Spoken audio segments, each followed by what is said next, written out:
Halo bro, kita lanjut dengan pertanyaan, apa arti cinta? Cinta memiliki arti yang berbeda untuk semua orang. Bagi penulis, cinta adalah kata-kata. Bagi pelukis, cinta adalah warna. Bagi seorang komika, cinta adalah tawa. Bagi bayi, itu adalah ibu. Bagi lebah, itu adalah nektar. Bagi bunga, itu adalah sinar matahari. Semuanya tergantung pada dirimu. Apa arti cinta? Cinta adalah tangga dengan banyak anak tangga. Pada tingkat terendah, cinta adalah fisiologi, biologi, kimia. Cinta tidak lain hanyalah permainan hormon. Seorang pria tertarik pada seorang wanita tertarik pada seorang pria. Mereka pikir mereka sedang jatuh cinta, tetapi jika hormon bisa tertawa, mereka pasti tertawa di dalam dirimu. Dirimu tertipu. Apa yang dirimu sebut cinta, tidak lain hanyalah ketertarikan antara hormon pria dan wanita. Cinta adalah kimia murni, pada titik terendah, cinta tidak lebih dari itu. Cinta adalah wani, cinta adalah nafsu. Dan jutaan orang hanya mengenal cinta pada titik terendah. Karena orang-orang inilah, muncul tradisi besar untuk meninggalkan cinta. Orang-orang yang berpikir bahwa nafsu adalah cinta, telah menciptakan agama-agama besar, yang menganggap cinta harus ditinggalkan. Keduanya salah, karena keduanya telah menerima anak tangga terendah, seolah-olah cinta adalah segalanya. Tidak demikian. Jika dirimu melihat lebih jauh, cinta seorang pria terhadap musik, bukanlah kimia, bukan hormon, bukan fisiologi. Cinta adalah psikologis. Kecintaan seorang pria terhadap bunga tidak bisa direduksi menjadi seksualitas, begitu pula kecintaan seorang pria terhadap lukisan. Ada pelukis yang mengorbankan seluruh hidupnya hanya untuk melukis. Vincent van Gogh, salah satu pelukis terhebat, mengorbankan diri sepenuhnya hanya untuk melukis.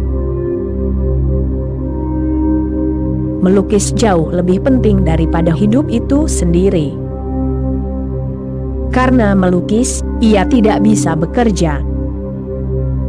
Ia terus melukis sehingga tidak ada waktu untuk bekerja. Kakeknya biasa memberinya uang yang cukup untuk hidup, karena tidak ada yang tertarik padanya sebagai pelukis.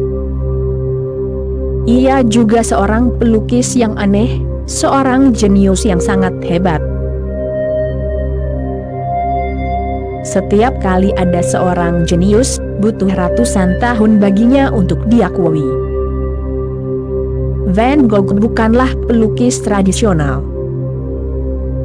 Ia membawa sesuatu yang baru, visi baru, ke dalam lukisan. Jadi, tidak ada yang mampu menghargai lukisannya, lukisannya tidak laku. Dirimu akan terkejut mengetahui bahwa tidak ada satupun lukisan yang terjual saat Van Gogh masih hidup. Sekarang setiap lukisannya bernilai jutaan dolar.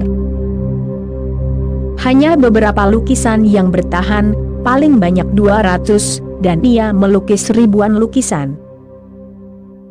Semuanya hilang, karena tidak ada yang peduli untuk melestarikannya. Ia biasa memberikan lukisannya kepada teman-temannya secara gratis, karena tidak ada yang tertarik dengan lukisannya. Mereka tidak tertarik, bahkan tidak cukup berani untuk memajang lukisannya di ruang duduk mereka, karena orang-orang akan menertawakannya. Pendekatannya terhadap kehidupan dan alam begitu baru. Kakeknya biasa memberinya uang setiap minggu, cukup untuk hidup. Ia hanya makan selama 3 hari dalam seminggu. 4 hari ia menabung untuk melukis. Nah, berapa lama dirimu bisa hidup dengan cara seperti ini? Pada saat ia berusia 37 tahun, baru 37 tahun, ia bunuh diri. Dan catatan yang ditinggalkannya sangat penting. Ia menulis, "Aku tidak bunuh diri terhadap siapapun, aku tidak punya keluhan terhadap siapapun atau kehidupan. Hidup telah menjadi kepuasan yang luar biasa bagiku. Aku bunuh diri karena semua yang ingin aku lukis telah aku lukis, sekarang tidak ada gunanya hidup. Aku telah melakukan apa yang harus aku lakukan, pekerjaanku telah selesai." Ia ingin melukis matahari dalam semua fase yang mungkin. Selama 1 tahun, ia terus melukis matahari. Ia terus berdiri di tempat terbuka, di bawah matahari.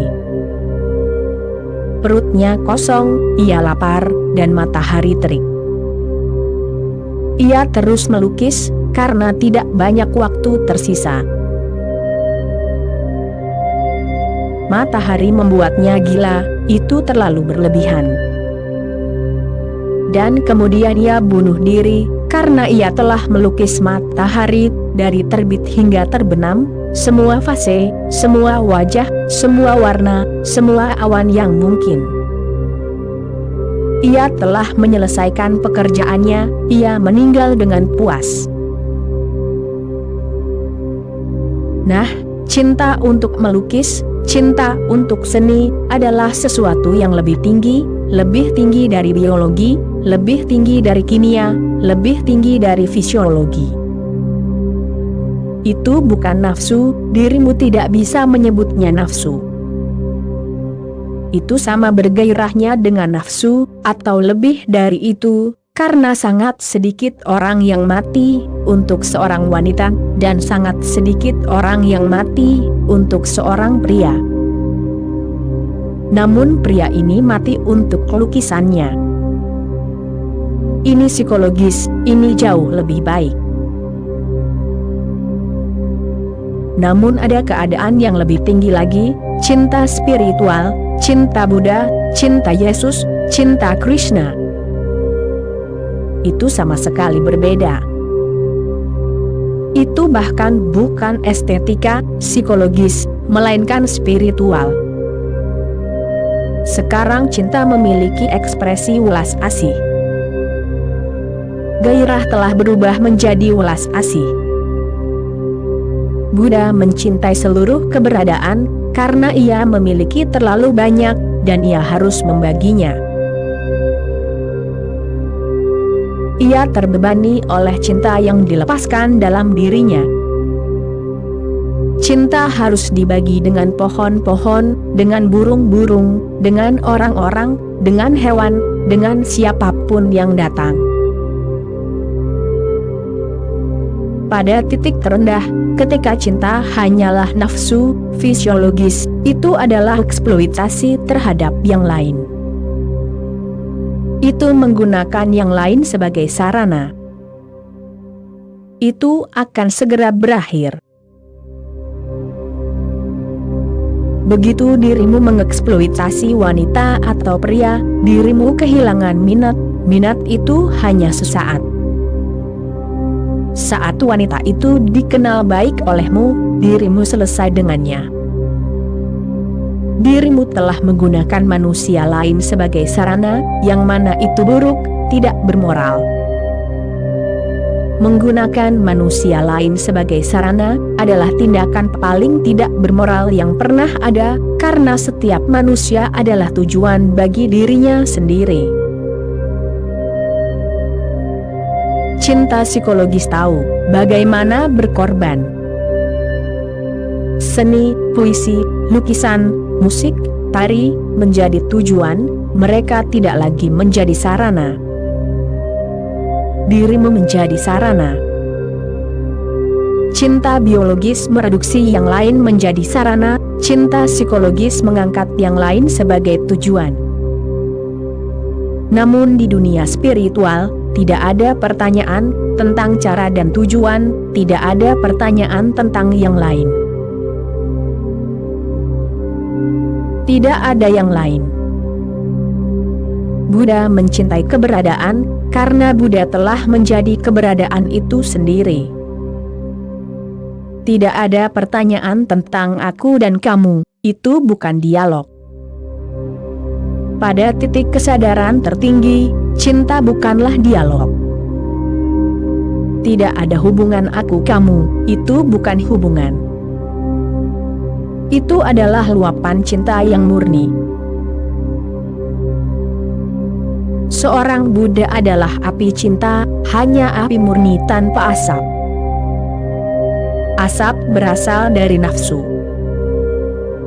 Ketika tidak ada nafsu, ketika dirimu tidak ingin mendapatkan apapun dari cintamu, ketika dirimu hanya ingin memberi, ketika dirimu merasa berkewajiban, karena orang lain menerima cintamu, api itu tanpa asap.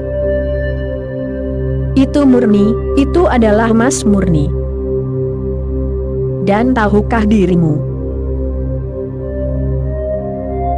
Cinta selalu naik ke atas, seperti api yang selalu naik ke atas. Api tidak pernah turun.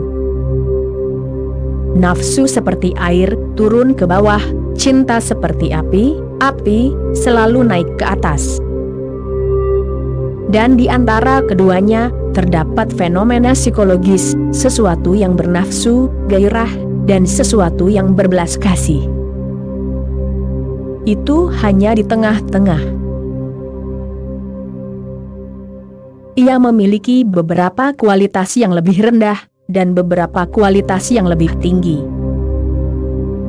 Karenanya, ketika penyair sedang dalam suasana puitisnya, ia hampir seperti seorang mistikus, tetapi itu hanya masalah suasana hati. Ketika ia tidak dalam suasana puitisnya, ia sama biasa, atau mungkin lebih biasa, daripada orang-orang yang disebut biasa. Dirimu mungkin telah mengamatinya. Ketika seorang musisi menenggelamkan dirinya dalam musiknya, ia mencapai puncak-puncak yang demikian, puncak-puncak yang sedemikian rupa, sehingga dirimu bisa merasakan kehadiran misteri yang besar. Dan dirimu bisa melihat musisi yang sama, duduk di sebuah hotel sambil minum teh, berbicara segala macam omong kosong. Ia tampak terlalu biasa, dirimu tidak bisa percaya bahwa pria ini menciptakan musik yang begitu indah, musik surgawi. Jika dirimu membaca puisinya, penyair itu tampak seperti seorang peliat, seorang Khalil Gibran. Jika dirimu membaca The Prophet, ia hampir seperti seorang nabi. Tetapi jika dirimu bertemu Khalil Gibran, dan melihatnya dalam suasana hatinya yang biasa, dirimu akan terkejut. Ia adalah orang yang sangat pemarah, pencemburu, suka bertengkar. Ia mengamuk seperti anak kecil, melempar barang, dan sangat posesif. Jika dirimu bertemu Khalil Gibran, dirimu akan terkejut bahwa orang ini bisa menulis buku The Prophet, karena buku tersebut menjulang setinggi Alkitab, setinggi Al-Quran. Namun, orang tersebut tidak berdiam di ketinggian itu. Hanya sesekali awan tidak ada di sana, dan penyair bisa melihat matahari, lautan, bisa melihat langit terbuka, dan bisa memberikanmu sekilas pandang dalam puisinya, dalam musiknya.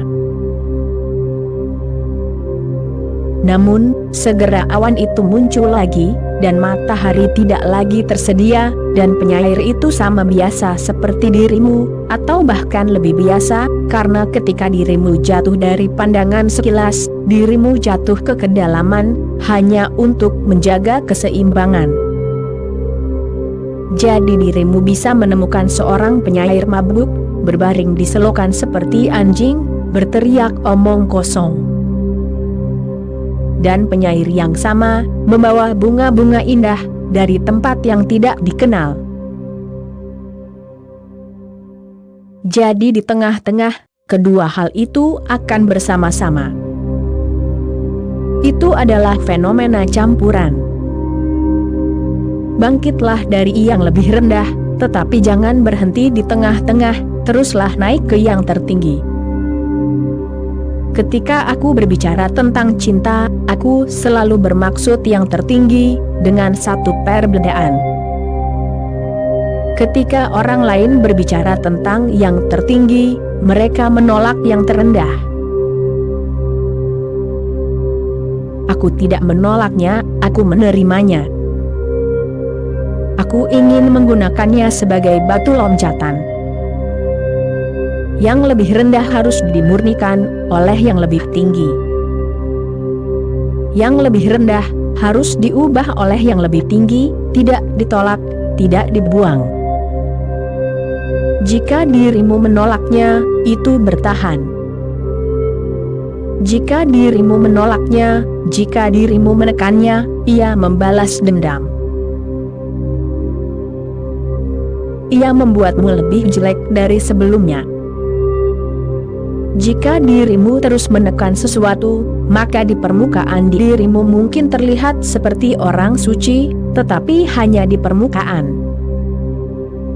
Lebih baik menjadi pendosa di permukaan, dan orang suci di dalam, daripada sebaliknya. Aku tidak mendukung penindasan terhadap yang lebih rendah. Yang lebih rendah harus diangkat ke ketinggian. Yang lebih rendah harus diberi sayap. Dengan wawasan, dengan pemahaman, itu mungkin. Jika dirimu menolak yang lebih rendah, dirimu tidak akan pernah bisa mencapai yang lebih tinggi, karena anak tangga yang lebih rendah adalah langkah yang perlu. Ya, melampauinya, tetapi dirimu bisa melampauinya hanya jika dirimu tidak menolaknya. Gunakan itu, tetapi ingatlah untuk tidak terobsesi dengannya. Dua hal ini harus diingat. Yang pertama adalah tidak terobsesi dengannya, tidak berhenti di situ, dan yang kedua adalah tidak menolak dan menyangkalnya, melainkan menggunakannya sebagai batu loncatan. Jadilah terampil. Kata yang digunakan Buddha adalah upaya, keterampilan. Dan ketika dia mengatakan upaya, maksudnya adalah jadilah sangat terampil dalam mengubah hidupmu. Itu hanyalah potensi, benih, tetapi ia bisa menjadi pohon besar, dan bisa berbunga pada waktunya sendiri. Dan ketika pohon berbunga, ketika ribuan bunga telah muncul di cabang-cabang pohon, ada sukacita besar dalam keberadaan pohon itu, sukacita yang luar biasa. Dirimu juga benih, jadilah pohon. Benih itu mungkin jelek, benih hampir selalu jelek. Akarnya mungkin jelek, tetapi ingatlah, pada akarlah pohon harus tumbuh. Akar harus digunakan, tanpa akar tidak akan ada pembungaan. Tanpa ketertarikan fisiologis, tidak akan ada pertumbuhan psikologis. Dan tanpa hubungan cinta psikologis dengan seni, musik, patung, tidak ada kemungkinan cinta spiritual. Penyair, pelukis, penari, dan musisi, adalah langkah yang diperlukan untuk menjadi seorang Buddha.